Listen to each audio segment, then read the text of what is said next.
En radio3w.com las redes sociales son las protagonistas. Estamos en Twitter, Facebook y radio3w.com. Tu radio temática en la red.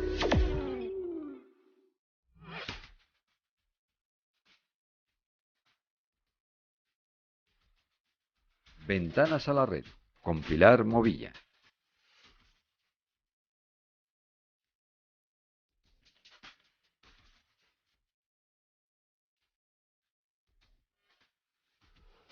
Hola, buenas tardes, bienvenidos una tarde más. Hoy os traemos un programa sobre seguridad informática de la mano de 4 grandes de la seguridad de este país, 4 personas con muchísima experiencia que nos van a hablar de un montón de cosas, además de que estas semanas han saltado en los medios de comunicación muchos temas relacionados con la seguridad.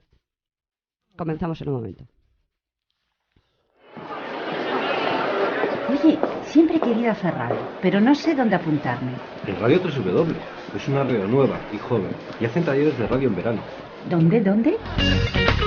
Taller de verano para jóvenes en Radio 3W. Este verano te abrimos las puertas de la radio. Descubre cómo se hace no un programa, sino tu programa de radio. Taller de verano para jóvenes en Radio 3W. Teléfono 91 630 88 99. O bien escríbenos a radio3w@radio3w.com. Hacemos radio. Voy a presentaros a nuestros invitados de hoy. Tenemos a Jaime Sánchez. Jaime es un apasionado de la seguridad informática. Durante más de 13 años ha trabajado como especialista y asesor de grandes empresas, tanto nacionales como internacionales, centrando toda su atención en distintos aspectos de la seguridad, como pueden ser consultoría, auditorías, formación, técnicas de hacking ético. En su tiempo libre se dedica a trabajar como consultor independiente y a realizar investigaciones en materia de seguridad. Ha participado en conferencias de seguridad de renombre nacional e internacional, presentando nuevos fallos, así como técnicas de explotación y de mitigación, como en la RUTECON en España. La semana que viene estará hablando además en Nuit du Hack en París, o a finales de julio, que estará presentando una herramienta propia en el Arsenal de Black Hat en USA 2013. Ha publicado artículos en congresos académicos de seguridad informática, revistas técnicas y además escribe a diario su blog Seguridad Ofensiva, tocando temas de actualidad, de hacking y de seguridad. Es ingeniero informático de sistemas, acaba de finalizar un Executive MBA o MBA, además de contar con múltiples cursos y certificaciones, entre las que cabe destacar CIS-A, CIS-M, CIS-SP, CCNA, CCNA Security, ITIL y un largo etcétera. Jaime, buenas tardes, bienvenido. Buenas tardes, Pilar. Os voy a presentar a otro de los cracks que tenemos con nosotros. Óscar Calvo, ingeniero informático con muchas certificaciones de seguridad, miembro de ISPA-Hack en los años 90, desde el año 96 concretamente, uno de los primeros hackers en dedicarse al hacking ético profesionalmente en España, a principios del 2001 en S21Sec. Actualmente trabaja en el Grupo de Ingeniería de Seguridad Informática y Análisis Forense de Repsol. Óscar, un placer, buenas tardes. Buenas tardes, Pilar. Pablo Sanemeterio, ingeniero superior en informática, máster en seguridad y auditoría de la Universidad Politécnica de Madrid. Está certificado como CIS-A y CIS-M y administrador de bases de datos de Oracle. Ha sido ponente en conferencias de seguridad como la RUTECON y la NoConname, con espía WhatsApp y CyberSec, con seguridad sobre WhatsApp. También ha publicado en blogs como Security by Default, importante y conocido blog de seguridad español. Como resultado del proyecto de fin de máster, comenzó un proyecto llamado Windows Hooking Framework, cuyo objetivo es introducir a la gente en el mundo de los hooks sobre Windows y que les resulte sencillo crearlos. En noviembre del 2012 expuso una vulnerabilidad de WhatsApp que permitía suplantar a usuarios e incluso espiar sus conversaciones. En marzo del 2013, junto a Juan Garrido, expuso en CyberSec otra vulnerabilidad de WhatsApp que permitía a cualquier usuario subir de manera anónima prácticamente todo tipo de ficheros a los servidores de WhatsApp, lo que los convertía en una plataforma excelente para la fuga de información y la distribución de malware o pornografía infantil.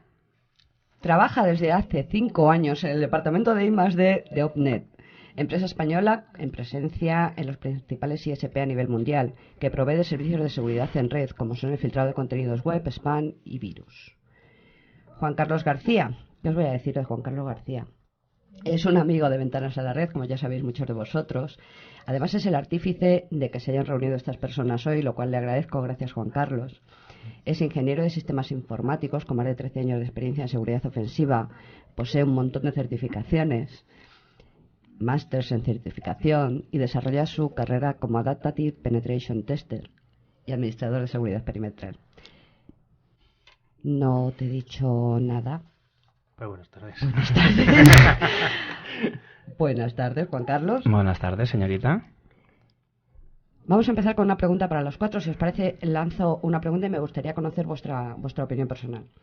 Acaba de saltar a los medios de comunicación la noticia de un hacker que los medios han bautizado como H, que ha sido detenido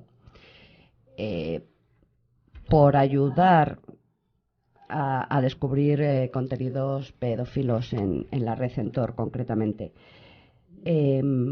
Partiendo de la base de que son informaciones de los medios, de que podemos no conocer toda la información, vuestra opinión personal ante algo que sacan los medios ahora de repente otra vez, que es un hacker detenido en España y que además, vuelvo a repetir, según lo que han dicho los medios, está colaborando en ayudar a descubrir contenidos pedófilos. Además creo que ha sido detenido por el FBI.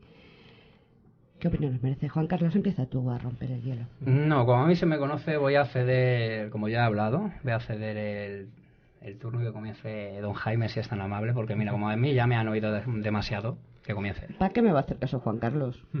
Mejor Jaime, me pasa la pelota. adelante. Me vas rompiendo tú.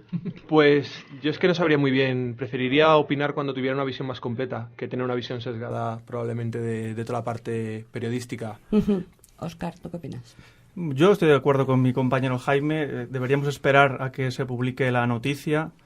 Sé de buena tinta que el implicado está preparando un artículo explicando un poco qué pasó exactamente, ya que los medios lo han tergiversado un poco. En el fondo, todo esto surgió por una prueba de concepto para indexar Tor, hacer una especie de Torgle. Y claro, cuando indexas una red grande, pues puedes indexar contenido permitido y, por lo general, como es Tor, pues también contenido ilícito.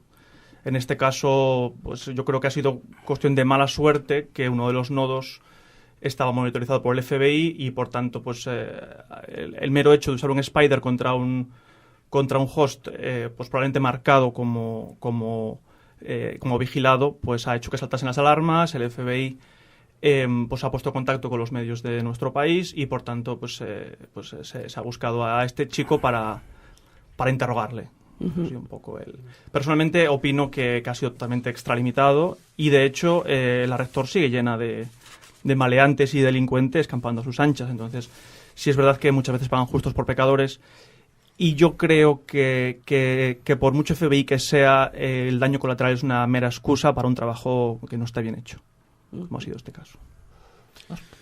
Pues yo estoy un poco en la línea también de mis compañeros. Voy a esperar un poco a que salga publicado la noticia, porque la verdad es que he pasado por varias fases de opinión, sí, ¿no? La verdad, sí. Pero yo creo que vamos pasando todos a medida que se van conociendo más datos, voy pasando por distintas fases de opinión y la verdad es que ahora mismo no la tengo clara.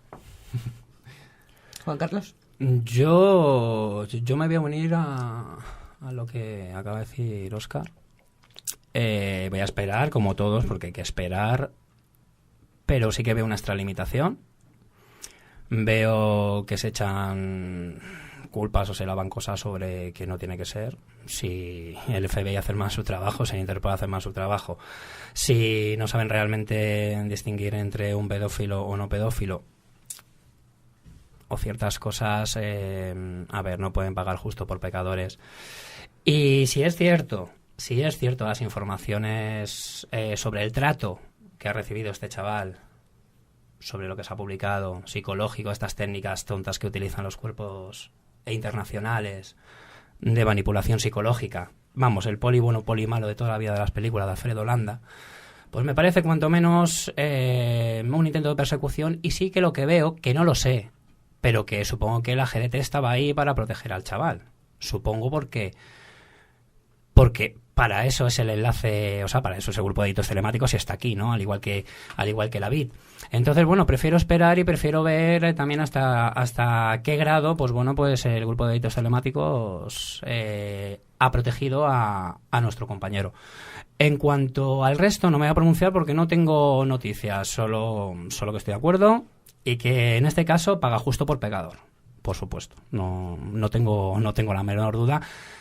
Y que esto sí también no queda claro en el sentido de vamos a estar todos repercutidos, todos los pentesters, todos los hackers, va a repercutir y otra vez va a volver a levantar antiguas cositas que ya parecían que estaban más que subsanadas. Esperemos que no. Vamos a ver que si nos vamos enterando, por lo menos los mortales de a pie, de qué va pasando con este tema. Vamos a cambiar de tema.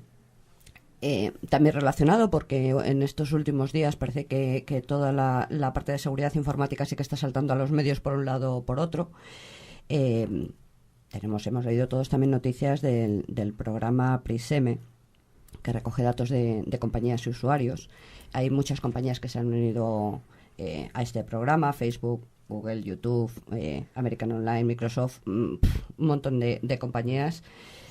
Como expertos en seguridad que sois, ¿opináis que nos queda algo de intimidad en la red o no nos queda ninguna intimidad en la red? Jaime. Es una pregunta complicada, pero yo diría que cada vez menos y no nos queda prácticamente nada. Evidentemente, cuantos más servicios están conectados, cada día vivimos más en Internet, existen más datos, aparecen nuevas informaciones de si están espiando primero toda la información, luego solo los metadatos, que los metadatos es prácticamente tener lo mismo que si tuvieras la información completa. Facebook, realizamos mensajes, ponemos comentarios. Yo creo que ya toda nuestra vida está prácticamente en Internet y es muy complicado. El derecho al olvido tampoco se aplica, luego va a ser muy complicado salir de ahí.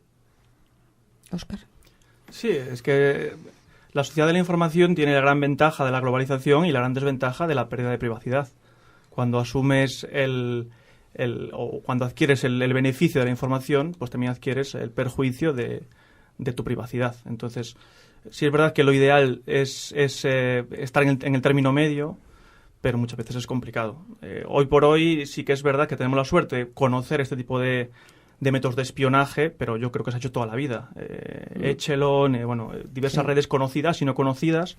Antiguamente los sistemas eran más artesanales, ahora son más informatizados y más globales, pero siempre hemos estado controlados y no solo nosotros, pues todas las zonas civilizadas. De hecho, no en nuestro país, pero por ejemplo en Estados Unidos, para comprar una cerveza, pues tú tienes que dar tu DNI, tu carnet de conducir en este caso, ¿no?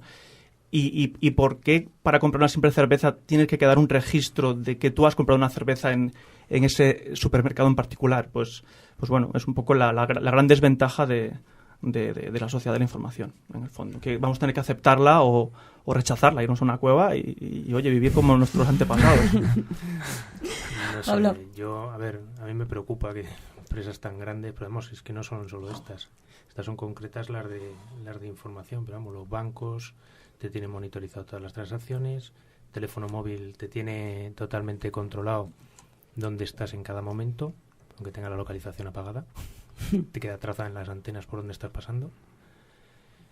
Y, hombre, yo creo que sí, tenemos que aceptar parte de pérdida de privacidad, pero ¿hasta qué punto? Sobre todo porque muchas veces el tema, con las excusas por la seguridad nacional, por los niños y por tal, acabas tragando con cosas que yo no sé hasta qué punto tiene derecho Facebook. Bueno, yo Facebook no tengo, pero los demás andar manejando tus datos alegremente.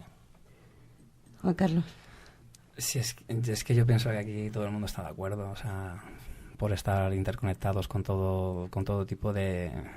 Está en el coche, ¿no? Si es que si quieren nos geolocalizan en la carretera y ya está. ¿Pero creéis que la gente de a pie, o sea, que la mayoría de la población sabe que estamos tan vigilados? O yo es que, no sé, me da la impresión de que a veces no, porque cuando salta una noticia de estas, como ha saltado últimamente lo de Estados Unidos y que todas estas compañías estaban, es como que todo el mundo se lleva las manos a la cabeza. ¿Creéis? Creo que no. Yo creo que son tampoco conscientes, y lo peor cuando se lo dices, te dicen no te que era lo mismo. No, eres un conspiranoico o algo así. Exacto, eres un paranoico. A mí me puse en paranoia el otro día en Facebook. Me dijeron paranoia. Es que ni contesté. Digo, bueno, va la noya. Pero vosotros sois especialistas. Vosotros además sí que podéis conocer mucho más este tipo de redes o este tipo de programas o como los quieran llamar, que están recopilando información, y sabéis que además es fácil recopilar este tipo de información. Que trabajáis con ello, que estáis viviendo de ello y sois, es vuestro modo vivendi, aparte de, no solamente porque os paguen, sino porque os gusta. Incluso a vuestros conocidos, a los que tenéis al lado, ¿creéis que la gente es tan consciente de que no existe la privacidad o que la gente todavía sigue pensando esto de en Facebook, no, si quito esto y pongo solamente para mis amigos, esto no lo ve nadie más que mis amigos? Sí, pero están en ese plan muchos. Yo sigo pensando que también hay otra gente que aunque se lo diga no le importa. Ellos siguen colgando las fotos de sus niños. Claro, es que tampoco puedes temer lo que desconoces. En el fondo, la gente de a pie o la que no se dedica a lo mejor al tema de la gestión de la información, pues no puede temer algo que desconoce. Y de hecho hay muchas empresas que asumen riesgos de seguridad porque realmente desconocen esos riesgos. Entonces, cuando tú usas un servicio gratuito, sea Facebook, sea YouTube, en el fondo no es gratuito. En el fondo están recopilando una información para su propio beneficio. Véase publicidad, véase venda de esa base de datos, o véase proporcionar información a un gobierno. Y probablemente tenga un disclaimer en alguna parte oscura de su página que lo diga. Lo que pasa es que nadie va a leer ese disclaimer. Entonces, en el fondo, tú estás aceptando esa pérdida de privacidad. Lo que pasa es que no lo sabes. Y muchas veces por ignorancia tampoco lo temes. Pero bueno, eso está ahí. Probablemente la sociedad va avanzando en el conocimiento de la información. Hace 10 años teníamos un conocimiento, ahora tenemos otro. Probablemente dentro de 10 años sea mucho mayor. Y pues se genere más alarma y pues aparezcan quizás profesiones del futuro como los limpiadores de datos en Internet, por ejemplo, que es algo que está empezando a demandar ahora mismo y que no hay ningún profesional. Si alguien quiere dedicarse a una profesión nueva, el borrador de información es algo que tiene que salir, porque es verdad que cada vez tenemos más descontrol de nuestros datos, y esta semana ha sido un claro ejemplo, ¿no?, de cómo las grandes corporaciones y gobiernos hacen uso de ellos para sus propios fines. Claro. No está, a mí, que no estoy metida en el mundo de la seguridad como estáis vosotros, ¿no os da un poco de miedo que seamos tan pasotas con este tema? Un poco de respeto. Hombre, a ver, es que... Bueno, tú primero. A mí me preocupa que el primer día que se conoció todo esto, la gente estuviera más indignada de Estados Unidos con que se les espiara a ellos mismos, con que se espiara a todo el mundo, extranjeros incluidos. Quiero decir, la gente puso el grito en el cielo en plan, ¿cómo pueden estar espiándonos a ciudadanos estadounidenses? Cuando debe ser que el resto de Estados Unidos hacia los lados debemos ser todos terroristas. Entonces, quiero decir, falta una mentalidad completa. Además, quizá lo más preocupante es que, bueno, estamos diciendo que ya vivimos con el hecho de que sabemos que Google va a utilizar nuestros gustos, nuestra edad, va a vender la base de datos, pero bueno, debemos ponernos otra vez en el papel de que todo eso tiene que estar de acuerdo a una legislación y que la mayoría de las veces no se cumple. Claro. Entonces, deberíamos quizás, es verdad que somos un poco pasotas en el aspecto de que deberíamos quizá obligar a las empresas a cumplir con la legislación del país donde están ofreciendo los servicios, que probablemente no sea el mismo. Sí, pero luego nos ponemos muy, muy flamencos, por ejemplo, en España con la LOPD, que nos ponemos flamenquísimos y resulta que tenemos, o sea, todos nuestros datos están por ahí y no pasa nada, no sé. El extranjero, si es que nos rige la historia, es que va a ser a Google, que los tiene los servidores en Estados Unidos, a aplicarle la LPD. Claro. A ver, claro. Ellos quieren poner hasta de patriotismo y la sede social está allí. Sí, me parece muy bien que estén allí, pero tú tienes una panadería donde los señores que llegan se registran por nombre y apellido para comprar la barra de pan. Y a ti te vienen y que dónde estás guardando esos datos, que son datos personales, que tal, que no sé qué. Y luego resulta que es que como están en Estados Unidos, pues vamos a hacer la vista gorda y no pasa nada. Yo es que creo que falta concienciar a la gente. También es cuestión de tamaño, no es lo mismo la panadería que Google. Ya lo sé, pero quiero decir, sí, muchas veces con la bendita LOPD sí que la ley, o sí que alguien se te puede poner muy flamenco con una panadería, y luego cuando pasa esto, ¿no debería nuestra legislación o nuestra protestar por muchos Estados Unidos que sea? La pregunta es, ¿cuánto dinero deja Google en España? Ya. Poco, porque su sede fiscal creo que está en Irlanda para evadir impuestos, así que en este caso... Pero si ampliamos la pregunta, ¿cuánto dinero dejan las empresas de Palo Alto y Silicon Valley en España? Yo creo que el concepto en el fondo es que es más barato pagar la multa que cumplir la ley. Efectivamente. Creo que va un poco por ahí, y realmente no es tanto la multa con la cantidad de beneficio que puedes obtener por vender una base de datos a una empresa de telemarketing, por ejemplo. Y por otro lado, que pese a que sea una ley, las leyes están para cumplirlas, pero no siempre es posible obligar a que se cumplan. Es obligatorio conducir con carnet, pero no todo el mundo lo hace, y hay gente pues que va sin carnet y no pasa nada hasta que lo pillan. Entonces, igual la idea sería pues tener más inspectores del EOPD, a lo mejor. Pero bueno, es algo relativamente que está costando, que se está implantando y que no siempre es fácil, ya que los datos no... La EOPD se aplica a los datos que están en nuestro país, y realmente los datos no tienen por qué estar ahí. Pueden estar en China, pueden estar en Hong Kong, o pueden estar en otro sitio con sus propias leyes y, por tanto, sin protección ante los datos de los españoles. Lo que sí deberían obligar a lo mejor es a las empresas a almacenar los datos de los españoles en su propio país y no alojados en otros servidores o en la nube, vete tú a saber dónde. Sí. Hablando de la nube. Vamos a hacer una pequeña pausa y volvemos en unos segundos. Cine, Belleza, economía, viajes, deporte, teatro. tecnología. Todo lo tienes en radio3w.com.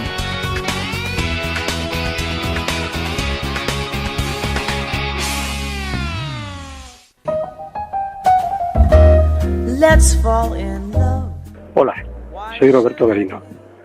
Os invito a escuchar los martes de 5 a 6 el nuevo programa sobre moda que hace Lili Herrera. Ya lo sabéis, para acercaros la moda y todo en cuanto a este sector se refiere, lo haremos en nuestro programa a través de nuestros 4 bloques: Alfombra Roja, Moda de la mano de, Especiales y Moda al alcance de todos. Os esperamos todos los martes de 5 a 6 en Moda con Lili Herrera a través de Radio 3W.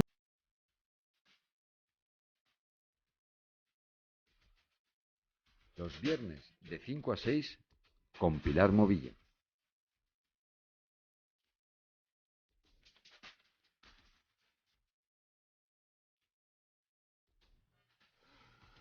Estamos de vuelta.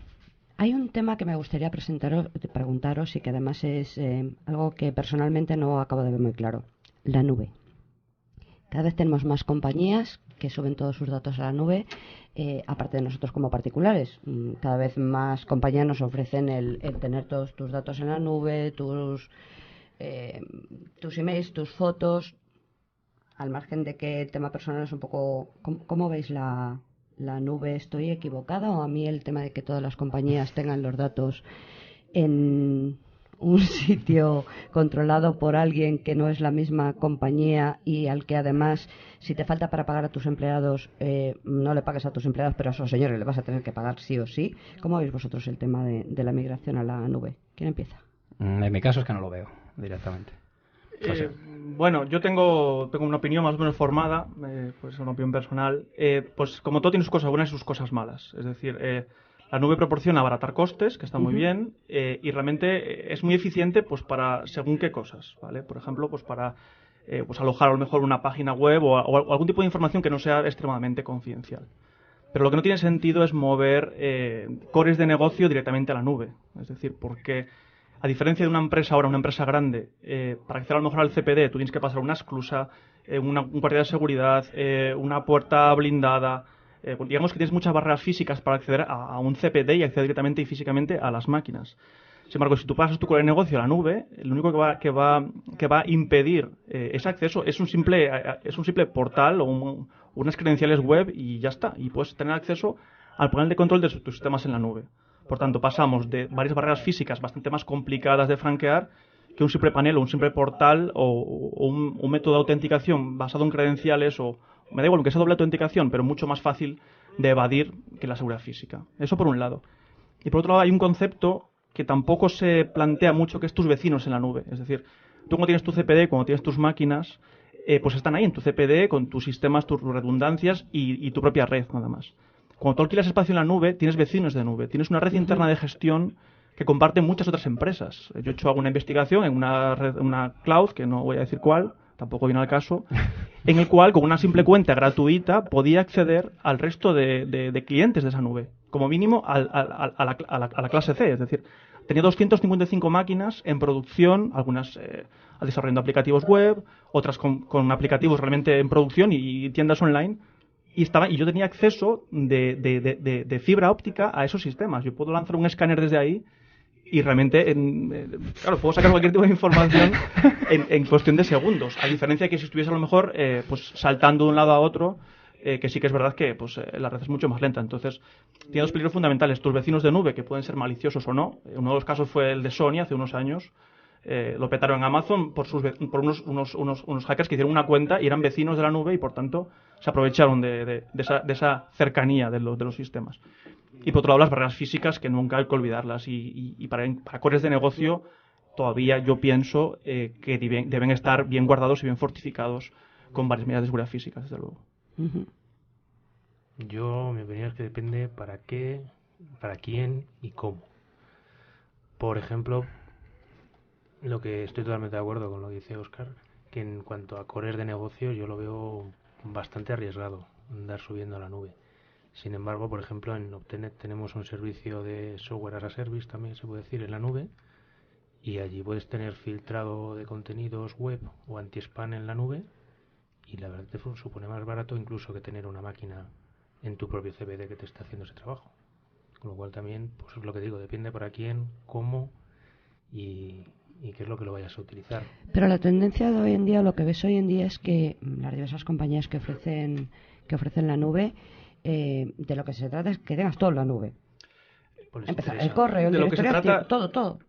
Que centralices. Lo que les interesa es abaratar costes a las empresas. Claro. Por tanto, es mucho más fácil mantener una máquina en la nube que tener un tier 3 a lo mejor con tus sistemas. Claro. Entonces, como tendemos al abaratamiento de costes, sobre todo en la crisis, pues muchas empresas se despreocupan de la parte de seguridad y se centran en la parte económica. Y eso yo creo que en el fondo hay una especie como de moda de la nube, y yo creo que sí, pero con reticencias. Pero esto va a generar más trabajo a seguridad y a hackers. Cuanto más suban a la nube, mayor inseguridad. Cuanto mayor inseguridad, por lo menos nosotros seguimos teniendo trabajo. Así que, desde mi punto de vista, yo no subiría... A ver, yo no utilizo nada, yo no utilizo Dropbox, no se me ocurre, vamos, subir ni un TXT, vamos, ni un Notepad con un hola. Yo no. A ver, y hay ciertos entornos que jamás, además de hecho tienen prohibido ciertos entornos subir nada a la nube. A ver cuándo se aplica bien el esquema de seguridad nacional para las administraciones públicas, porque tan bueno que es, y todavía la plantilla de funcionarios en España están dando los cursos de capacitación para el esquema de seguridad nacional, ¿no? Que suelen durar un mes aquí en España. Entonces, pues bueno, llevamos con el esquema de seguridad nacional este tipo de cosas mucho tiempo, hablando y sacando que es que somos la bomba. Y a ver, infraestructuras críticas, esto para las administraciones públicas, por favor, a ver, implementemos ya el esquema de seguridad nacional, si ya está hecho desde el año 2010. Venga, estamos en el 2013. Ánimo España, que algún día podemos decir que es que los ministerios en España realmente cumplen, y sus funcionarios cumplen y tienen concienciación de la seguridad. Entonces, si hoy ahora mismo ni los ministerios tienen implementado el esquema de seguridad nacional, hablar de nube es hablar de que me tiro ahora mismo, hago goming y se me suelta la goma, desde mi punto de vista. Entonces, pues bueno, todo está... Lo que sí que estoy de acuerdo, que hay ciertas cosas que para el abaratamiento, pero que no supongan un enorme riesgo de seguridad, como han comentado, o sea, que realmente esos datos no supongan un grave daño, pero es que cada uno a ver qué considera lo que es grave daño. Claro. ¿Vale? Para cada uno. Pero bueno, a lo mejor tengo cualquier cosilla y sí que... O por ejemplo, las soluciones que le ha dicho de su empresa, ¿no? Es correcto. O sea, ahí te estás optimizando y estás minimizando otro tipo de cosas. Pero a mí, aparte de que nos van a dar más trabajo, en el sentido de que, bueno, que va a venir bien para nosotros, desde mi punto de vista no lo veo. De hecho, la nube la veo muy oscura. O sea, la veo con rayos, con truenos. Que va a llover, ¿no? Veo que va a llover con la nube y que vamos a tener tema. Jaime, estás muy callado. No, estoy prestando atención a lo que están diciendo. Yo creo que tienen razón, evidentemente. La parte del core del negocio no se puede dejar en manos de terceros. Evidentemente, si tienes tus ventajas competitivas empresariales, no debes externalizarlas ni subcontratarlas. Pero bueno, también depende, evidentemente, de la actividad a la que te dediques. No puedes exigirle a una panadería que tenga 20 sedes por España, claro, que tenga, evidentemente, pues su rack de equipos, etcétera, etcétera, su personal cualificado. Pero bueno, también creo que nos estamos olvidando de las implicaciones de lo que puede tener la privacidad. Por ejemplo, en este caso, después del PRISM y lo de la NSA, pues evidentemente cualquiera se fía y deja su contraseña guardada en el cloud, deja sus ficheros guardados allí. Y aparte tenemos otro tema. Quiero decir, ¿qué es la nube como tal? Porque cada persona lo puede definir. Bueno, pues es que la nube es que tengas tu servidor en Arizona y ahí guardas la información. Ya, pero ¿y si está distribuido? ¿Qué legislación me protege si parte de mis ficheros están en Arizona y otra parte está en Shanghái? O sea, quiero decir, queda mucho por recoger y yo creo que todavía no es un modelo maduro que poder poner en producción en grandes entornos. Para muchos tendrá facilidades económicas, pero yo creo que es una alternativa que todavía está muy verde y tiene que madurar, sobre todo cómo legislarla. Eso es muy importante lo que acaba de decir, sí, porque se está vendiendo que la nube está que ya está madura, ¿vale? Que la nube ya ha llegado a su culmen y lo que hay que hacer ahora es desplegarla bien y a todo el mundo. No, la nube no está madura. Es que no le sigue el resto. La nube está madura, pero la legislación, los países, las personas, no hemos madurado tanto como la nube. Quiero decir, ya hay tecnología para desarrollarlo, sí, y hace años también la había. Pero ¿estamos preparados como sociedad y como avance para poder implementarlo? No. Yo te digo, también estoy insistiendo, no se me va a quedar al final solo. También tiene sus partes positivas. Evidentemente. Yo no podría tener una máquina, o sea, tener una máquina en mi casa, solo la luz me sale más cara que lo que me sale en la máquina virtual que tengo en un sitio, claro, y me da el servicio, por ejemplo, para mandar las noticias al WhatsApp, que es lo que la tengo yo puesta.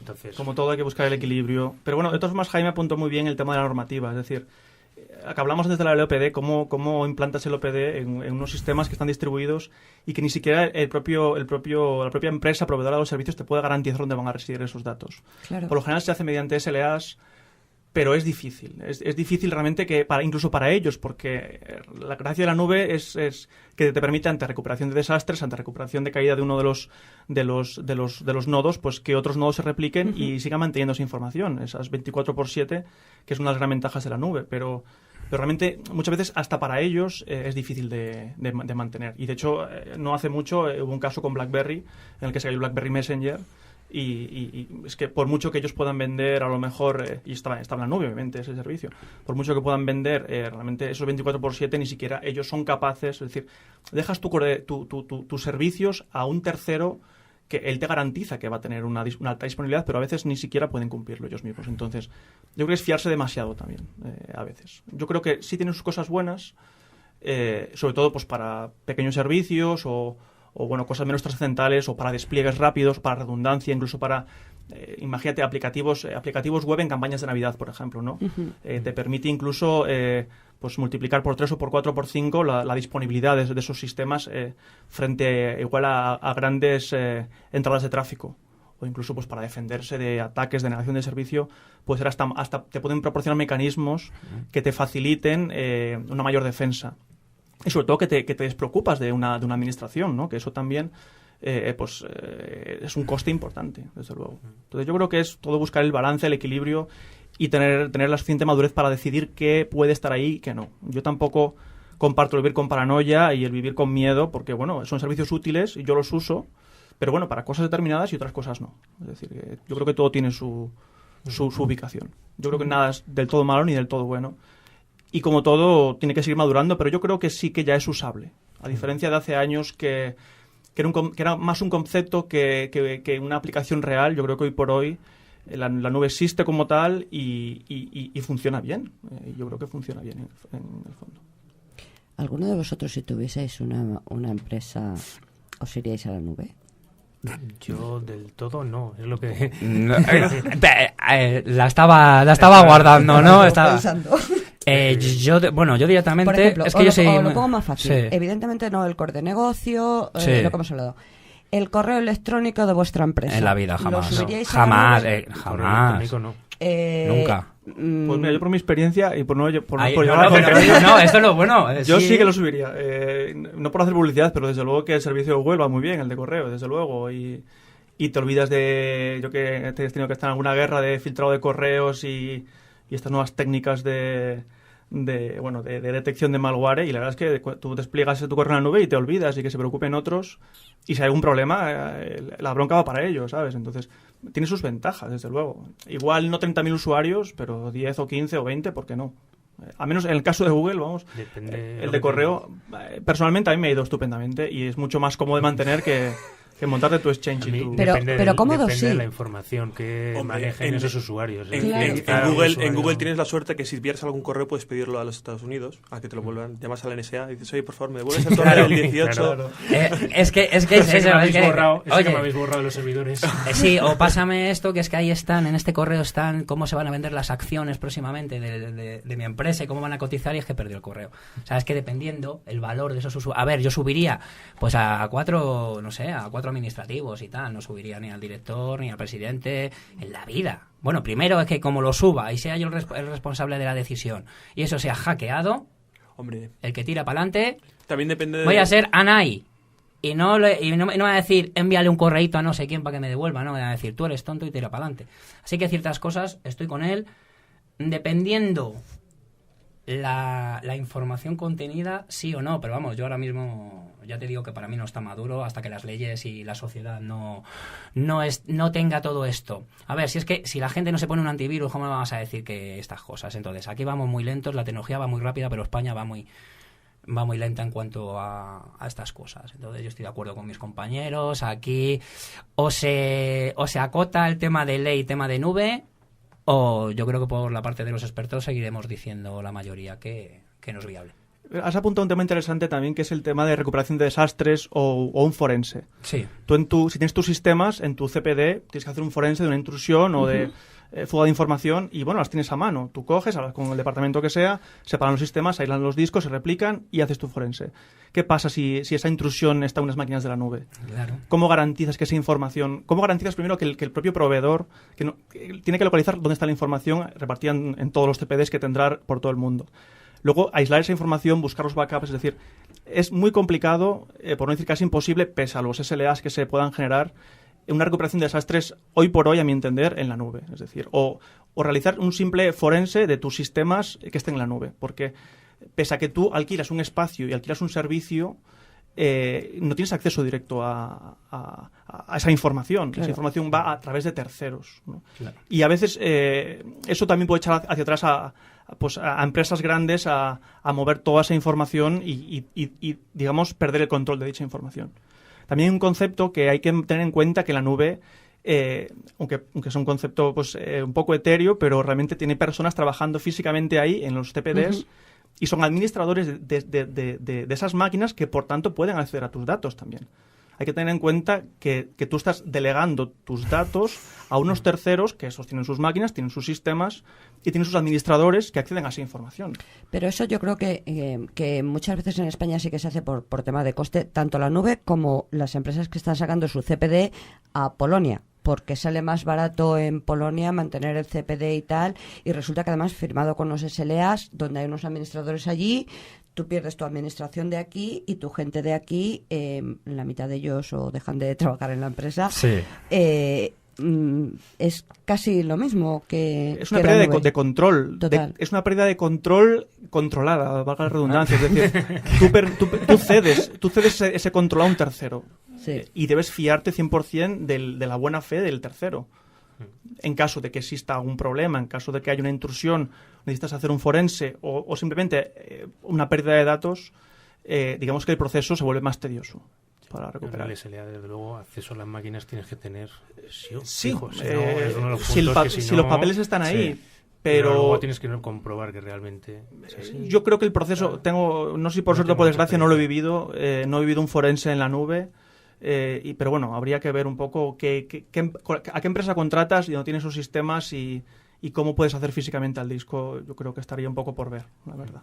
De todos modos, creo que son decisiones de negocio en las que poco podemos decir más que decir nuestra opinión. Evidentemente, aparte de la decisión de negocio, que va a ser la compañía X la que decida si se va o no se va a la nube o si se va o no se va a un CPD externalizado en Bangladesh, os pregunto vuestra opinión como expertos en seguridad. Pues Jaime, que tiene un MBA y que controla de negocio, casca y ya sabes, a muerte. Tiene que ser el del MBA. Hombre, Yo creo, no por el hecho del máster ni por nada, creo porque por la empresa donde trabajo puedo decir que si no es el 90% de las empresas del IBEX 35 que tienen externalizados los TPDs, es del 95 o el 99. Quiero decir, todas prácticamente tienen externalizados estos servicios. Incluso cuando van a hacer tener un SOC o un centro de seguridad, etcétera, pues lo subcontratan a grandes compañías. Entonces, quiero decir que eso ya está a la luz del día. O sea, el hecho del riesgo que conlleva contratar a una empresa tercera, pues bueno, ahí tiene que entrar un reglamento interno, tiene que estar establecido pues el need to know de cada persona, a lo que pueda acceder, a lo que no. Entonces eso es algo ya que tendría que ver más con una auditoría propia de la empresa sobre la que estás externalizando que sobre el hecho en sí. O sea, yo sé que estoy de acuerdo con que cuando ha hablado Óscar de que para empresas quizá más pequeñas, sí que es bueno, evidentemente, el poder externalizar, poder subirla a una nube, etcétera, etcétera. Si vas a hacer una startup y tienes 7 empleados, pues evidentemente no creo que te quieras comprar un rack, tener los servidores redundantes, que tengas que un canal de fibra, etcétera, etcétera. Pero claro, evidentemente otra cosa es que seas el Banco Santander. Quizá entonces ya deberías replantearte un poco cómo quieres crecer, cuál es tu estructura, etcétera, etcétera. De todas formas, hace poco, al hilo de todo esto, ha habido un leak en un proveedor de hosting, ¿no os acordáis, no? Entonces, ¿sabéis el nombre alguno? Dilo tú. ¿Alemán? ¿X? Bueno, da igual. No. A ver si vamos a patinar alguno. Ha habido ¿El proveedor X? Ha habido un leak en un proveedor, entonces, bueno, pues, tiene sus inconvenientes también. Es decir, delegas, te pagas tus $5 al mes, tienes tu host, tu web y tus cosas, o tu tienda online, da igual, pero si hay un leak en el proveedor, hay un leak en todos los sistemas, incluido el tuyo, que igual si lo tienes en tu casa, pues guardado debajo del armario o escondido debajo de la nevera, yo qué sé, pues igual sería más difícil, ¿no? Igual, sí, verdad que radica solo en tu expertise, en tu conocimiento, y no en delegar a terceros la responsabilidad de la seguridad. Y ahora tú imagínate que le tienes que explicar a alguien que es un leak. Es una fuga de información, simplemente. Una fuga de información, un ataque. Yo soy muy malo para explicar, pero... Vamos, que en el idioma que todo el mundo, que puedes entrar hasta la cocina y ver un poquito de todo. Efectivamente, una intrusión en un proveedor de servicios muy conocido. Y te lo llevas.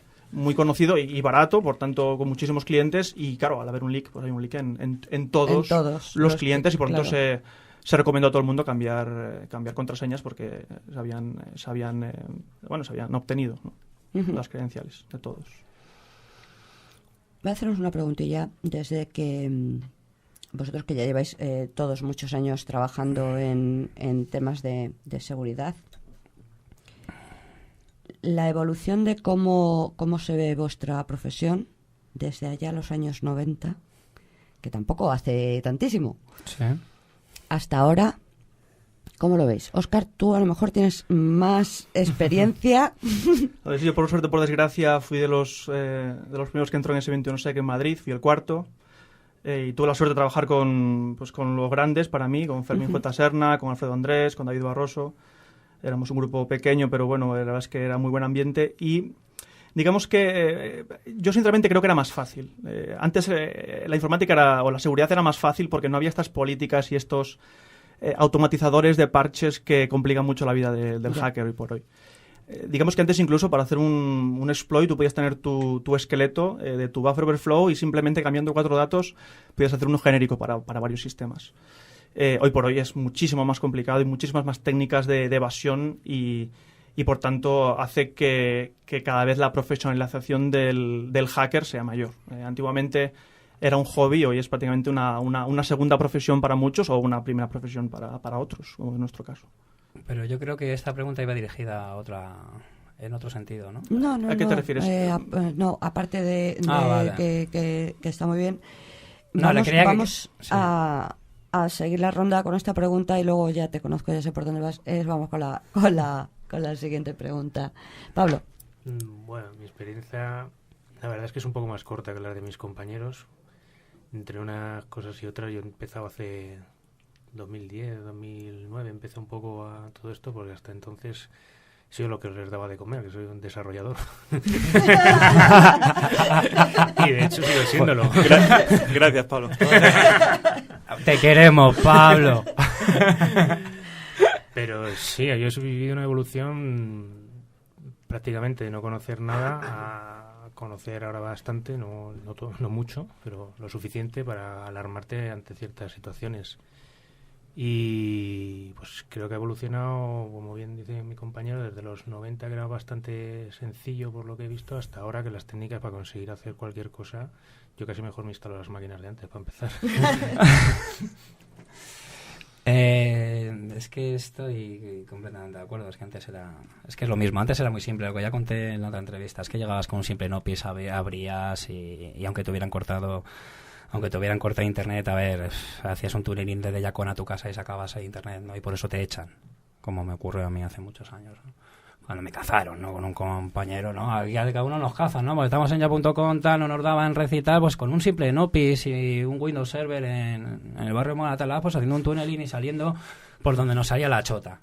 No, pues, ¿qué te vamos a hacer? No había seguridad, era más fácil. Hoy en día no creo que puedas currarte tú un tunneling. O sea, sí que puedes, ¿no? Estás dentro de una empresa, pero claro, ten en cuenta que hoy detrás de esa empresa van a estar expertos como él o como yo, que en cuanto te hagas un movimiento extraño, pues vas a ser cazado. Antes no, antes esos administradores estaban fumando cigarros todo el rato, ¿no? Y no había este tipo de cosas. Pero es mejor así, yo pienso. Que gracias al trabajo, a todo este trabajo de tantos años, la seguridad está como está, pero como dice él, se siguen viendo una serie de cosas que yo hoy ahora mismo todavía me sigo sorprendiendo que el primer fallo de Top 10 o WAP sea una inyección SQL básica en unas comillas y que el cross-site scripting siga estando. Es que me lo sigo sin explicar y llega un momento que ya a lo mejor puede ser incluso, a mí en mi caso me indigna. A lo mejor pueden decir unos, tío, ¿cómo te tomas tu trabajo tan en serio? No, es que me toca a mí hacer el pentesting. Después me toca a mí hablar con los desarrolladores y decir de dónde habéis salido vosotros. Pero es que no puedo tampoco dirigirme a ellos así. Pero es que llega un momento que ya es cachondeo. O sea, ya es realmente cachondeo. Pero yo creo que ahí con la parte de desarrollo, que es que además con la parte de desarrollo, un saludo a los desarrolladores, nos pasa un poco a todos. Yo no estoy en seguridad, yo estoy en sistemas y en sistemas me encuentro los mismos problemas. O sea, el que desarrolla sabe desarrollar, pero no tiene ni idea de sistemas, o el de sistemas no tiene ni idea de desarrollo, tampoco tiene ni idea de, a lo mejor, o de seguridad. A lo mejor eso es algo que deberíamos cambiar y un desarrollador debería conocer sobre todo las normas. Sí, pero también no pierdas de vista las presiones del time to market muchas veces, claro. que también es, mira, lo quiero ya, tío, que para allá. Sí. Bueno, sí. El para allá es que... Bueno, para allá, para ayer. Bueno, sí. Mejor. Jaime, ¿tú cómo ves la evolución? Hombre, yo es que voy a ser un poquito más concreto que el resto. Yo creo que si hablamos desde los años 90 hasta ahora, pues de antes tener que reunirnos 4 en un sótano como si fuéramos unos delincuentes, ahora que eres super cool y eres el super postar, que eres el evangelista del siglo de la seguridad informática. Y nos hemos conocido aquí. Y ahora quiero decir, ahora mola, pero quiero decir, hace unos años no había legislación, era perseguido. O sea, quiero decir que esto ha cambiado y mucho. Ha cambiado a mejor, evidentemente, pero sí que era en los años 90 sí que era de estar con gente que conocías por el IRC, que hay mucha gente que ya no sabe ni lo que es el IRC, y estabas escondido, hacías tus quedadas clandestinas. No, dilo, estabas escondido. Claro, pues yo también estaba, mucha gente. Las revistas de underground pues no venían firmadas con nombres y apellidos, que como ahora tenemos suerte de poder hacerlo, quiero decir. Entonces todo esto ha cambiado a una evolución mucho mejor. Pero bueno, que en aquel entonces, pues bueno, era una vieja escuela, como se suele decir, eran los tiempos de Óscar Ispajak, etcétera, y donde también toda esta escena hacker se llevó muchos golpes, quitando el caso Ispajak, el caso de la Operación Millennium. Quiere decir que no ahora está muy bien, ahora mola mogollón de decir yo soy especialista en seguridad informática, pero todos los que hemos vivido el salto generacional desde aquella época hasta ahora, pues lo hemos pasado francamente también mal a veces. Ya lo dije en otro programa, ¿no? Fue a partir de Ispajak realmente la revolución que se produjo aquí. O sea, todo el mundo puede ver los documentales sobre Ispajak, ¿no? En YouTube, pero vamos a ver. Pero desde que se produjo la detención, de que se produjo y todo lo que ocurrió, ¿vale? No, pero gracias a grupos como Ispajak principalmente, vale, pues la revolución que ocurrió en la red, donde supongo que me incluye, nos incluimos todos, gracias a ellos, que la gente tenga muy clara una cosa, que gracias a grupos como Ispajak en el 2013, hoy se nos quiere, se nos ama y se nos contrata. Si no llega a ser por gente como ellos, que se presentan ante el mundo diciendo esto es lo que hay, no somos criminales, dejar de tocarnos las narices, hoy seguiríamos igual. Y si gracias a ellos y a otros grupos se dieron cuenta que es que nos necesitaban, porque es que quizás éramos más inteligentes que ellos. No lo sé. Y modestos. Sí, bueno, pero eso, a ver, todo el mundo sabe que de todas formas la prepotencia hacker en ese sentido la tenemos todos. Entonces, pues bueno, pues ahí está. Así que gracias, Ispahack. Óscar, tú que eres un miembro de Ispahack y... Bueno, yo estuve en la primera época solamente. Bueno, pero estuviste... Quiero decir que eres de verdad, que no hay mucha gente que luego se ha unido al carro de Ispahack y es mentira. Bueno, esto de la primera época quiero decirlo porque cuando cumplí 18 años y vine aquí a Madrid a la universidad, me fui a una residencia mixta y realmente lo de los hackers era lo último que me preocupaba. ¿Mixta? Ah, vale, claro. Entonces, para mí yo tenía otras cosas que fue cuando coincidió con pues, un poco con todas estas guerras de tensiones y demás. Yo me mantuve al margen y bueno, siempre he sido bastante huidizo, pero en este caso me mantuve al margen. Antiguamente era mucho más romántico el tema del hacking y digamos que las barreras o los problemas que había antes eran diferentes a los de ahora. Antiguamente el problema era la obtención de la información. Digamos que Ispahack y otros grupos de hacking como había Vieja Guardia y demás grupos que había aquí en Madrid, o incluso grupos de virus como 29A, con el que tuve la suerte de programarles la intro a la primera revista, digamos que nos juntábamos para compartir esa información, independientemente si fuese en un canal de IRC, en una cervecería irlandesa o en un restaurante japonés. Digamos que lo complicado antes era obtener la información y la verdad es que usarla era bastante fácil. No había contramedidas, no había firewalls por defecto, no había conciencia de parcheo ni de revisiones, ni la gente subía sus sistemas, los colgaba en internet y se olvidaba de ellos. Hoy por hoy la problemática es totalmente diferente. La información fluye, hay cursos de hackers y hay revistas y blogs muy buenos que cualquiera que se quiera iniciar en este tema pues puede hacerlo sin problema y puede buscar hacker en internet y nadie va a ir a perseguirlo. Sin embargo, las técnicas de ataque son mucho más complejas y mucho más enrevesadas. Entonces, yo creo que cada época tiene su complejidad y su parte fácil. Yo creo que al principio la búsqueda de información, obtención de información, era lo complicado, la información era el poder y realmente yo he sido muy partidario de la non-disclosure, la no revelación de información, o la revelación con cuentagotas de según qué información. Y hoy por hoy la información pues está a campas o anchas por internet, cualquiera puede aprender técnicas de hacking y lo complicado a lo mejor es explotarlas en entornos reales, que realmente requieren muchísimo trabajo y muchas veces ni siquiera llegan a conseguir dicha explotación. ¿Te acuerdas de la frase del programa? ¿Quién es un hacker? El que hackea, ¿no? Pues ya está. Lo recuerdo. Es más una filosofía. Yo creo que el hacker en el fondo es más una filosofía y una forma de pensar y de investigar que de aplicar 4 técnicas. Yo, sinceramente, el hecho que hay ahora la moda esta de reportar vulnerabilidades por dinero, yo sinceramente veo que pierde mucho encanto de un poco de los orígenes de todo esto, ¿no? Que era la investigación y el ir un poco más allá de lo que había, vamos. Y con cualquier cosa que te rodeara, no era solo voy a buscar en internet, era voy a coger este teléfono móvil, era los mobile line, era las centralitas, era cómo funciona el contador del agua. Efectivamente, es eso. Eso es un poco es una mentalidad. Yo creo que el hacker de profesión no tiene futuro. Es el hacker de vocación el que realmente destaca en este país y tenemos pues grandes ejemplos, yo creo, en este país. O sea, pero yo creo que como todo, si realmente haces lo que te gusta, eres bueno y la gente se da cuenta y por tanto pues eso tiene su recompensa y sobre todo la mayor de todas es la recompensa personal de ir poniéndote retos y ir superándolos, ¿no? ¿Os sentís valorados hoy en día? En vuestra profesión, quiero decir. O sea, como, a ver. Quiero decir, hoy en día sí que ya, aunque sigue habiendo alguna cosa así que es que enseguida saltamos con cualquier medio y con cualquier cosa del hacker, así en mayúscula y grande, intentando demonizarlo. Pero hoy en día, si decís que os dedicáis al hacking, ¿os sentís valorados? Yo que como no lo digo ya no tengo su A ver. Oscar ha dicho que no. A ver, cuando conoces a una chica no puedes decirme porque te estoy diciendo, a ver, un momento, mi móvil lo pongo. Yo lo hago, yo digo, trabajo el departamento de seguro y me dicen, ¿eres de Prosegur? Y digo, sí. Claro, gracias, Sara. Sí. Yo digo, me dedico a seguridad, me dice, policía, guardia civil. Claro. Digo, ya lo adivinarás, ¿sabes? No se puede. A ver, que Pilar se está riendo. Caso 100% real. Sí, sí, hombre. Sí. Y de tener un compañero, ¿y tú dónde trabajas? En Price. Ay, como los patines, que me encantaba. No es Fisher Price. No, precisamente no es eso. Pero bueno, tiene sus cosas. Es verdad, es que no, todavía no podemos. Pero, a ver. A mí me has dejado con la duda de la pregunta de quién es hacker el que hackea, pero hacker el que dispara la pistolita o el que la hace.